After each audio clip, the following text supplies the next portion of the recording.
ప్రభుత్వ మెడికల్ కాలేజీల ప్రైవేటీకరణను నిరసిస్తూ చెలో మెడికల్ కాలేజ్కు వైసీపీ పిలుపునిచ్చిన విషయం తెలిసిందే. ఈ క్రమంలో మచిలీపట్నంలో హైటెన్షన్ వాతావరణం నెలకొంది. నగర వ్యాప్తంగా భారీగా పోలీసు బలగాలు మోహరించారు. వైసీపీ చెలో మెడికల్ కాలేజ్ నిరసనకు పోలీసులు అనుమతి నిరాకరించారు. మెడికల్ కాలేజ్ సమీప ప్రాంతాల్లో భారీ బందోబస్తును ఏర్పాటు చేశారు. మెడికల్ కాలేజ్కు వెళ్లే రోడ్డులోనూ పోలీసులు ఆంక్షలు విధించారు. అయితే పోలీసులు ఎన్ని అడ్డంకులు సృష్టించినా మెడికల్ కాలేజీకు వెళ్లి తీరుతామని వైసీపీ శ్రేణులు స్పష్టం చేస్తున్నారు.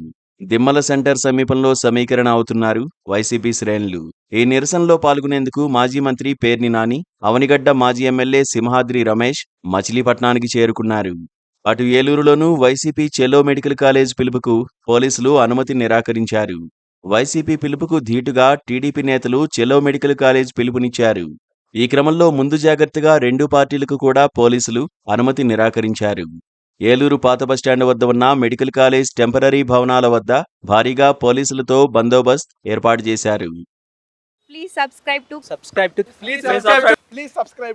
Please subscribe to KTV Telugu. KTV Telugu.